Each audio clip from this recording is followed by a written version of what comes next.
तो hi everyone, आज हम लोग जो एक टॉपिक पढ़ने जाएंगे उसका नाम है एंजाइम्स।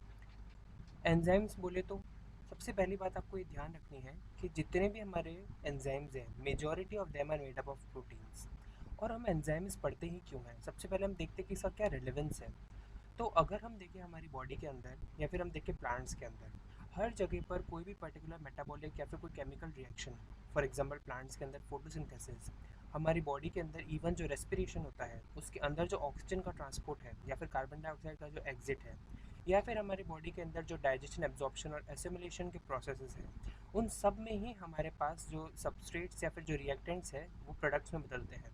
ये चीज़ हमें पता है और इसी टाइम पे हमें एनर्जी भी मिलती है। लेकिन ये रिएक्शन करवाता कौन है? जो ये रिएक्शन कराता है उसे ही हम कहते हैं एंजाइम्स। तो अब आप बोलेंगे कि हमें एंजाइम की ज़रूरत ही क्या है? अगर रिएक्टेंट प्रोडक्ट में बदल रहा है तो वो खुद बदल जाएगा, तो हमें उसमें एंजाइम की क्या ज़रूरत पड़ गई? तो एक्चुअली कुछ रिएक्शंस ऐसी होती है जिसमें रिएक्टेंट को प्रोडक्ट बनने में ग्रेटर देन 10 आवर्स या फिर उससे भी ज़्यादा टाइम लग सकता है, और हमें तो इंस्टेंटेनियस रिक्वायरमेंट होती है। तो ऐसे इंस्टेंटेनियस रिक्वायरमेंट के अंदर हम लोग इस रिएक्टेंट को प्रोडक्ट में कैसे कन्वर्ट करें? तो उसके लिए ही हमारे पास होते हैं enzymes. So enzymes are those proteins which actually convert these reactants to products in a less time. So पहले हम देखेंगे हमारे फर्स्ट टॉपिक में कि what actually are these enzymes. फिर हम देखेंगे कि क्या नेचर होता है एंजाइम का और क्या पार्ट्स होते हैं एंजाइम के। फिर हम क्लासिफिकेशन ऑफ एंजाइम्स देखेंगे।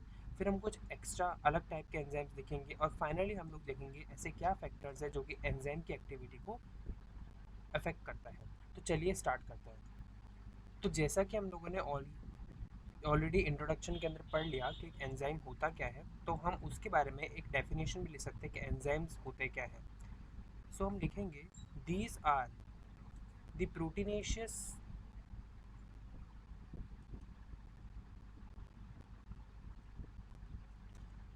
substances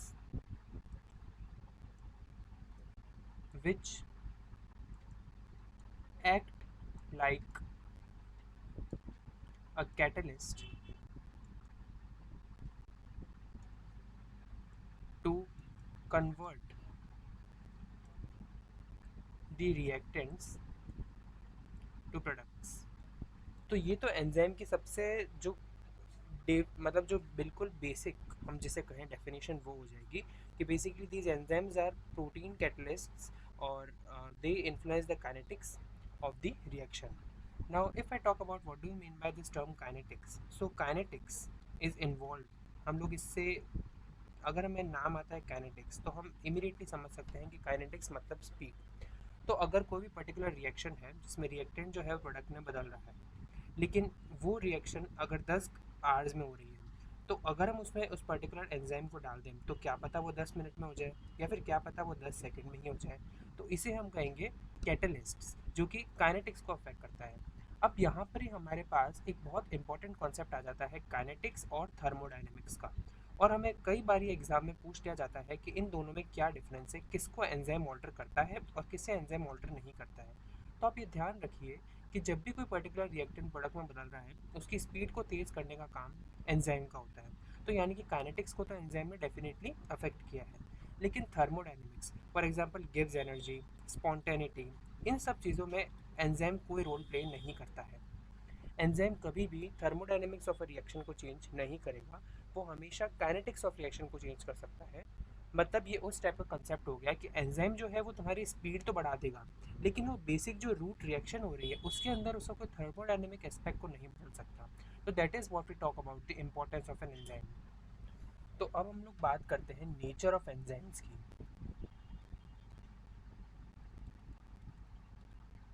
अगर हम किसी भी पर्टिकुलर एंजाइम को, जैसे सपोज करिए ये हमारा एंजाइम है, अगर हम इसे मैग्नीफाई करके और जूम इन करके देखें कि आखिरकार इसके अंदर है क्या, तो आप लोग ये पाएंगे कि जो हमारा एक एंजाइम है वो दो पार्ट से मिलके बना होता है। दैट इज़, एक को जिसे हम कहते हैं एपो एंजाइम और एक जिसे हम कहते हैं कोफैक्टर। इससे मिलके हमारा एंजाइम बना होता है। इससे भी पहले हम एक काम करते हैं, नेचर को पढ़ते हैं कि नेचर ऑफ एंजाइम क्या है, फिर हम लोग इस पर डीप डाइव करेंगे।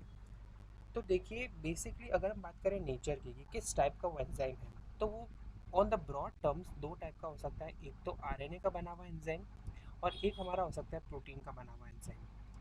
अब ये चीज़ आपको ध्यान रखनी है कि जो मेजॉरिटी ऑफ एंजाइम्स हैं वो हमारे प्रोटीन्स के बने हैं। तो एक तो आरएनए का बना एंजाइम है और एक हमारा प्रोटीन का बना एंजाइम है। और इसमें भी जो मेजर है वो प्रोटीन के एंजाइम्स होते हैं। आरएनए के एंजाइम जो है वो कंपेरेटिवली स्मॉलर होते हैं। और केवल हम देखें तो एक ही एंजाइम है आरएनए के अंदर, तो वो है हमारा राइबोजाइम। अब ये जो मैंने आपको ये वाला पार्ट बताया, ये हम लोग इस प्रोटीन के अंदर फर्दर डिस्कस करेंगे कि आखिर इसके अंदर होता क्या है। तो प्रोटीन के अंदर भी हमारे पास दो टाइप के एंजाइम्स आते हैं। एक आते हैं सिंपल एंजाइम्स और एक आते हैं हमारे कॉन्जुगेटेड एंजाइम्स। अब देखिए, प्रोटीन का बना हुआ है तो रूट फॉर्म में प्रोटीन होता क्या है, अमीनो एसिड्स की चेन होती है। तो अगर कोई एंजाइम बहुत सिंपल है यानी कि वो मेयर अमीनो एसिड की बस एक चेन है और वो पर्टिकुलर रिएक्शन को कैटालाइज कर रहा है। और कॉन्जुगेटेड मतलब कि रेदर देन और apart from just amino acids उसके अंदर बाकी चीज़ें भी ऐड ऑन होती है या फिर बाकी भी कुछ ऐसे सब्सटेंसेस प्रेजेंट होते हैं। तो अब हम लोग देखेंगे कॉन्जुगेटेड एंजाइम्स को डिटेल में। बात करते हैं कॉन्जुगेटेड एंजाइम्स की। तो जैसे मैंने आपको बताया, कॉन्जुगेटेड एंजाइम्स वो प्रोटीनेशियस एंजाइम है जिनके साथ कोई एक फर्दर, सपोज कीजिए एक्स, तो एक प्रोटीन के अलावा कुछ एक्स पार्ट भी अटैच्ड होता है। तभी तो हम इसे कॉन्जुगेटेड कहते हैं, बिकॉज ये एक्स पार्ट हमारा इस प्रोटीनेशियस एंजाइम के साथ कॉन्जुगेशन के अंदर है। तो अब हम बात करते हैं इन कॉन्जुगेटेड एंजाइम्स की। मैंने जैसे आपको बताया प्रोटीन और एक्स पार्ट, तो प्रोटीन पार्ट को हम कहते हैं प्रोटीनेशियस पार्ट। प्रोटीनेशियस पार्ट और जो एक्स पार्ट है वो हमारा दो टाइप का हो सकता है। या तो वो कोई ऑर्गेनिक कंपाउंड हो सकता है अदर देन प्रोटीन, या फिर वो हमारा कोई मेटल हो सकता है।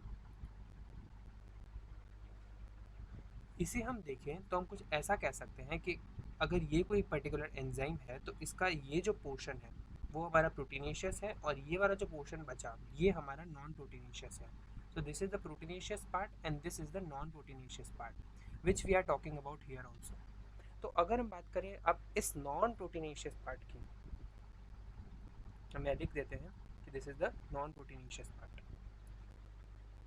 ये या तो ऑर्गेनिक कंपाउंड हो सकता है और या फिर ये कोई मेटल हो सकता है। अगर ये पार्ट ऑर्गेनिक कंपाउंड है तो उस टाइम पे हम इसे नाम दे देंगे कोएंजाइम।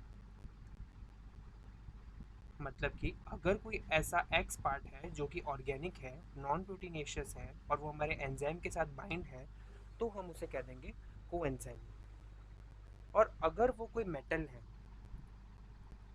तो उस टाइम पे हम उसे कह देंगे मेटलोएंजाइम।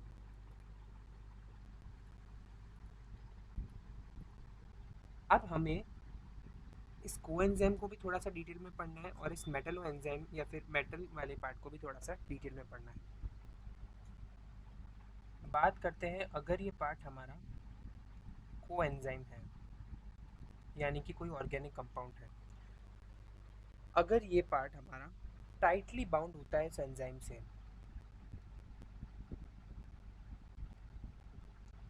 तो उस कंडीशन में हम इसे कह देंगे प्रोस्थेटिक ग्रुप। ये वो कंडीशन है जिसमें हमारा जो कोएंजाइम है या फिर जो एक्स्ट्रा पार्ट है वो हमारा टाइटली बाउंड है। और अगर ये लूजली बाउंड है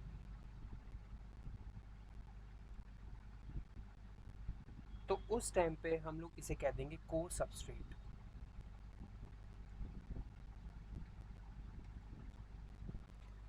अब हम बात करते हैं मेटल की।